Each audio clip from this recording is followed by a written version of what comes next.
Oh yeah, it would be good to get Mike. I didn't know Mike Pence Yeah. contributed. He was part He of the. was in the he Yeah, was in the hearing as well. he was. Yeah, I mean, he wasn't like speaking, but he was in the audience. Yeah. Cool. Right, let me send an Mike Benz. Let me send him an invite and then we can kick this off. So this is a bit spicier than the last few we've seen, isn't it? It is. Ian, Yeah, from what you've seen. quite a bit. Yeah, I mean, you've got Technofog and Aaron Aaron Mate in here. You might want to invite them. Like, look, scroll to number 45 and try to invite any of the guys who are listed in the thing. Yes, Slayman, and I'm not sure if Romy's listening. Let's do that as we prep the panel. If you could go, Yeah, scroll down to if we could 45. go to the Yeah, number 45 and invite them. You guys are both co-hosts, so you can send out invites as well. yeah. Yeah, let Suleiman handle that, so there's no, we're not like both inviting at the same time. Yeah, cool. Now Romy's gonna action in the background. She's just listening to us. Okay, So cool. it's from 3:45 in the files drop, yeah. Yeah, that's right. Yeah, number 45 is all the names there. So Cool. Matt All didn't right. work So on let the me drop. get the title set up. So Twitter files live coverage. What do I put? What's being censored in this one? And then we can kick The it off. censorship of true stories.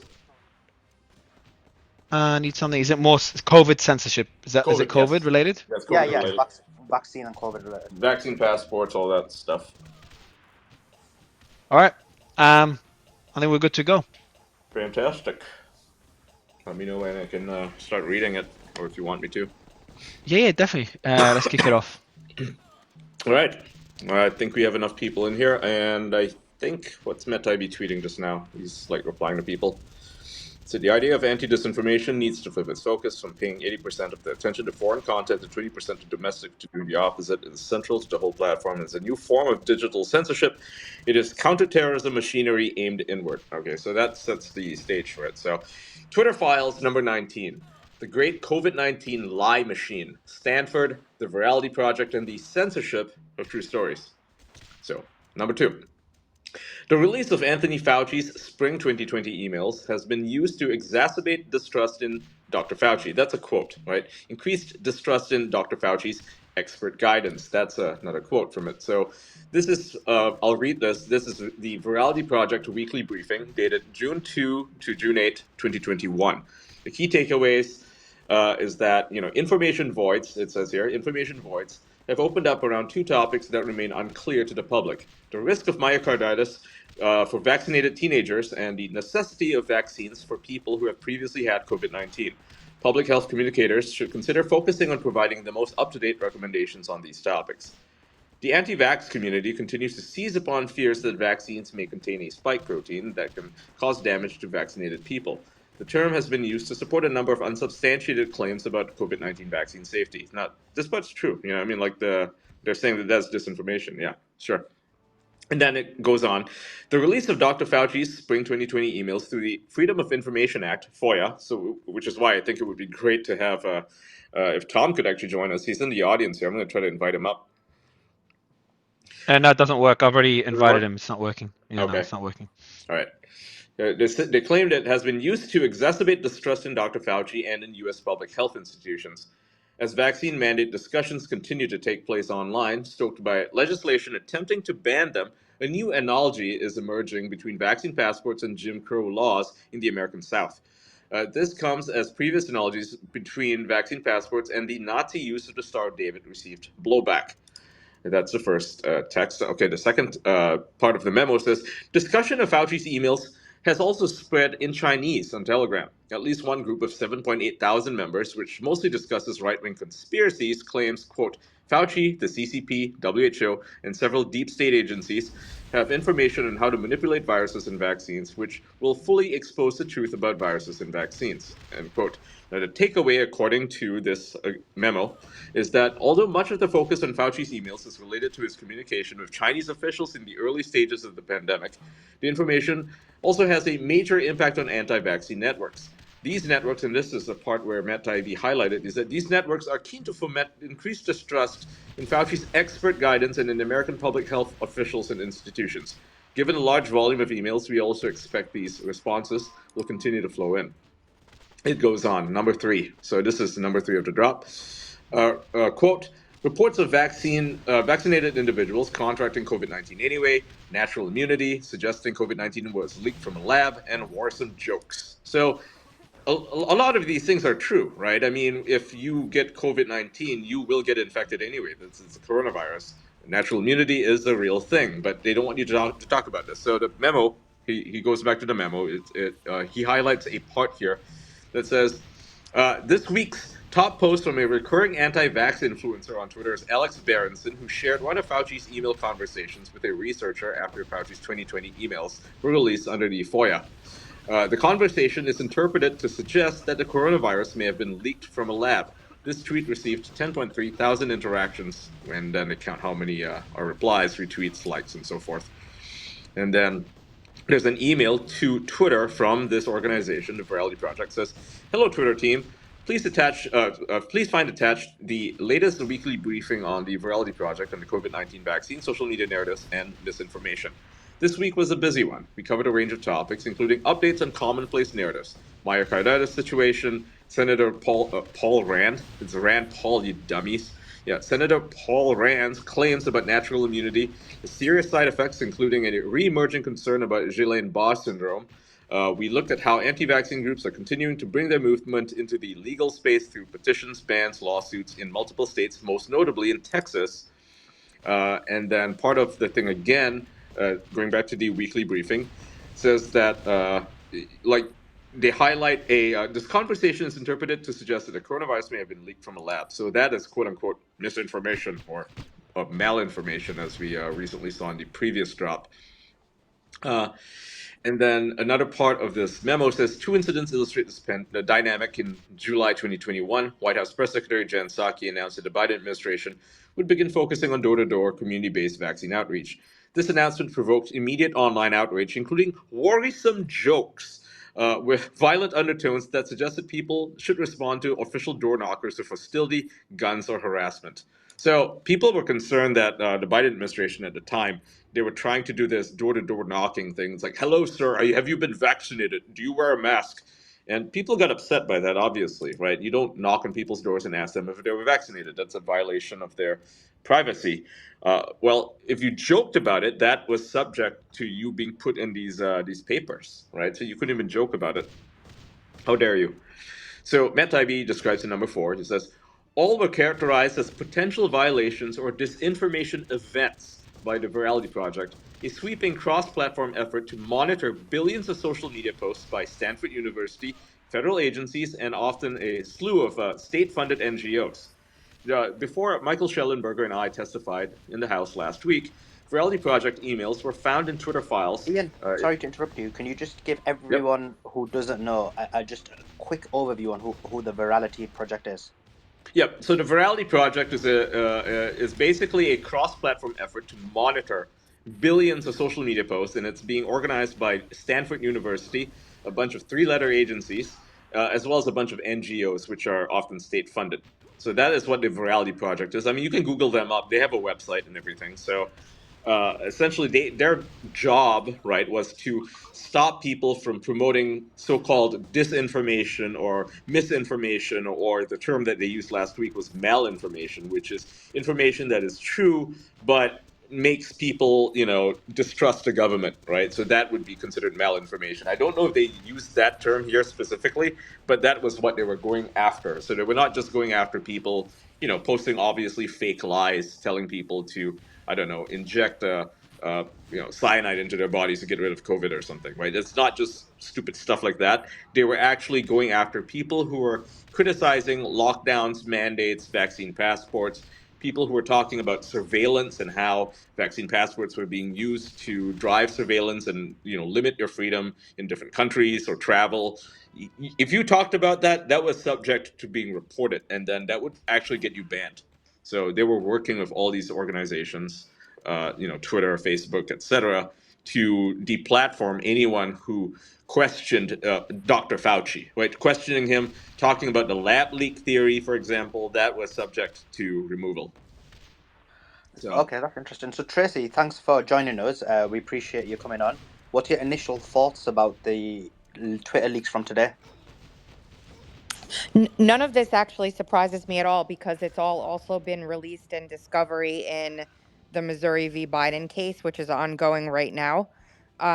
It's a terrifying sort of thing to think that the government or a government funded nonprofit or project is actually literally instructing social media companies what they can and cannot allow to remain on their platforms. But there's so much to this. There's a lot in the Missouri v. Biden case that everybody should know about also. Yeah, and we can go on to that later on, and you can give us more Yeah. details on it. Brian, thanks for joining. Just to give a bit of balance, what's your initial thoughts about this Twitter Files drop? Yeah, I mean, the Virality Project, it's an organization. They were funded by government somewhat. Some of the funding comes from government. I don't think what they did was moral. I think that a organization reaching out to another organization and saying, hey, this information is misinformation or shouldn't be on your platform, I don't see anything really wrong with that. I think that organizations communicate with social media platforms all the time and give suggestions about what might be something that shouldn't be on their platform. It's up to Twitter ultimately to decide if that information should remain or not. So I mean, is it concerning? I don't think it's surprising. I think that this happens all the time. Doesn't mean Where's I the evidence that support it it. happens all the time? I'm sorry, what's that? I said, where's the evidence that this happens all the time? This is the only instance we've seen this. You don't think that organizations and causes reach out to social media platforms I all need the time? evidence for it. I mean, if you're going to make an assertion like that. I mean, it's obvious that organizations reach out to social media platforms all the time to suggest that certain content shouldn't be there. I mean, people do that. People contact Twitter all the time and say, hey, this person's saying something about me. Can you have it removed? I'm sure that happens as well. It's just an obvious statement. Yeah, but this is Stanford University working together with three-letter agencies, that's government agencies and NGOs that claim to be scientific in nature. Twitter itself, as moderators, and Facebook and Google and YouTube and Instagram and TikTok, they don't have the expertise to disagree with these people, with these organizations. They don't have some biologists on there or a team of biologists or virologists or epidemiologists to say, we think you're wrong. Like, they don't have that. Whereas this Virality Project is literally run by scientists, so-called scientists, right? Not necessarily ones who actually do the research, but they're pushing this idea that they're the experts and that you're not allowed to question it. And I mean, if you're Well, a social I media don't think organization, how do you even dispute that?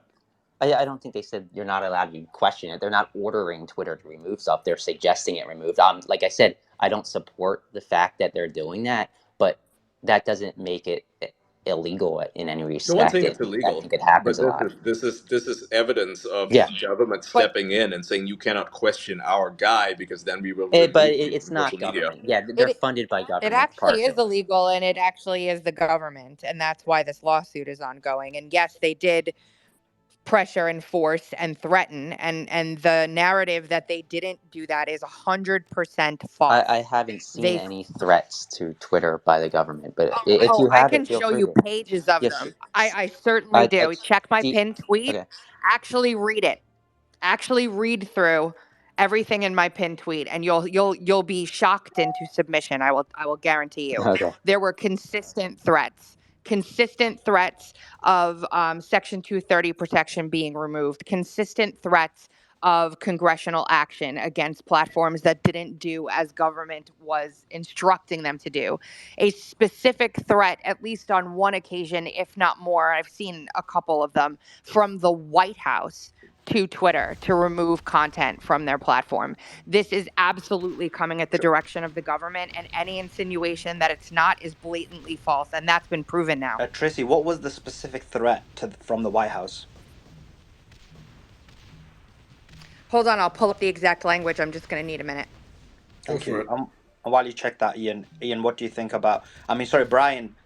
Ian, what do you think about Brian's argument that basically, essentially, what he's saying is everybody requests some form of censorship, and so therefore, if, for example, this agency, Vitality, or like you said, the three-letter Virality agency, Project, yeah. yeah, if they have more power to do so. Oh, I mean, why? absolutely. I mean, they have institutional power. This is the government that's reaching out. This is Stanford University. It's not some small dinky user with 50 followers telling them, "Hey, this person said something mean on Twitter. Please remove him." It's not the government. You can't conflate it. It's not the government reaching out. It's a project. It's an organization. Yeah, they The government That worked is, with just it. let me finish but my you're statement. wrong. But You you're can't wrong. But that you're wrong. you can't. Do you know that Just Vivek finish my Murthy statement. spun up the virality project? Vivek Murthy was basically the driver of the virality project. What I'm saying is that You're wrong, Brian. You're wrong though. Okay. What I'm saying is that you can't conflate every organization that's working with government or is funded by government dollars as being government. I think that's disingenuous. Yes, you can say that the government might have influence over them, and I'm sure that's the case in many organizations.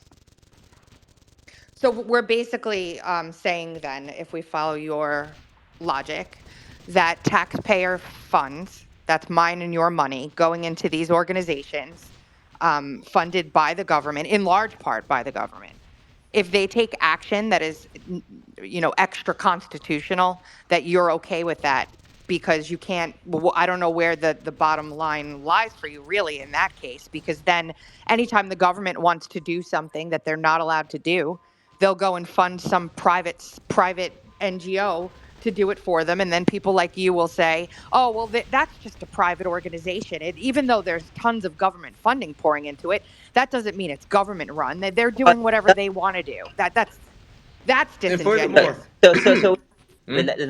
buy really fast. So for instance, anybody that gets any sort of government money is therefore working on part of the government. That's your argument.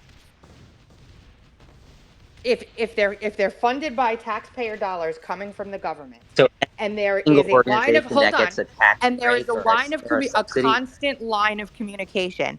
There's a constant line of communication, collaboration. They share employees, they share interns, they share meetings. They're meeting 3-4 times a week. Yes, absolutely, I do. It's also Do you worth pointing have out that they evidence that worked with the virality project was FBI, right? The Stanford this virality project worked with the FBI to suppress Russian sources of media that were criticizing the lockdowns in the West.